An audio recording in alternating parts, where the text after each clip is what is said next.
इस वक्त content creation की दुनिया में लाखों क्रिएटर्स करोड़ों कमा रहे हैं। आपको मैं आगे बताऊंगी कि करोड़ों कमाने पर एक यूट्यूबर को टैक्स कितना देना पड़ता है। पर पहले ये जानिए कि यूट्यूब से कमाई कितनी होती है।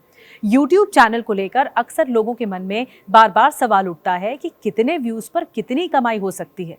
जैसे कि अगर 1000 व्यूज पर कितनी कमाई होगी, यूट्यूब पर आप कितना पैसा कमाते हैं, ये सिर्फ और सिर्फ आपकी वीडियो पर व्यूज और एडवर्टीजमेंट पर डिपेंड करता है।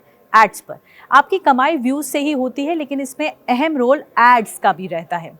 जैसे कि अगर किसी वीडियो पर 10,000 व्यूज आए हैं सपोज, और उस पर एड कम चला है या लोगों ने एड्स को स्किप किया है, तो आपकी कमाई इस केस में कम हो जाएगी। अगर किसी वीडियो पर 5,000 या 2,000 व्यूज हैं, लेकिन उस पर एड जो चले हैं उसकी कीमत ज़्यादा है, इस मामले में 2,000 व्यूज वाले शख्स की कमाई 10,000 वाले से ज़्यादा होगी। अगर 1,000 व्यूज पर कमाई देखी जाए तो साल 2023 के डेटा के मुताबिक अमेरिका में यूट्यूबर्स की कमाई लगभग $4600, लगभग $3,77,234 मंथली थी। और इस तरह कंपनी 1,000 व्यूज पर $18, लगभग ₹1,558 का भुगतान करती है। ये मोटा मोटा आकलन है, लेकिन आप किस कैटेगरी का कंटेंट बना रहे हैं, यही चीज़ आपके पेमेंट में भी अहम रोल निभाती है। अगर आप वायलेंस से संबंधित कोई वीडियो बनाते हैं तो रेवेन्यू अपने आप कम हो जाता है।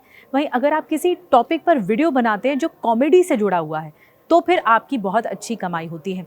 अब आते हैं टैक्स पर। टैक्स कितना देना पड़ता है, एक यूट्यूबर को कमाई पर कितना टैक्स देना होता है। भारत में 3 लाख तक की कमाई को टैक्स फ्री रखा गया है। साथ में अगर आप ITR फाइल करते हैं, इस समय ओल्ड टैक्स रिजीम को अगर चुनते हैं तो 5 लाख का इनकम टैक्स फ्री कैटेगरी में आता है, जबकि न्यू टैक्स रिजीम में 7 लाख तक की कमाई जो है टैक्स फ्री के दायरे में आएगी।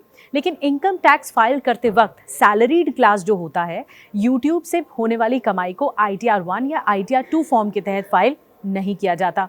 यूट्यूबर के रूप में आपकी आय पर फ्रीलांसर या फिर व्यवसाय की तरह टैक्स लगाया जाता है।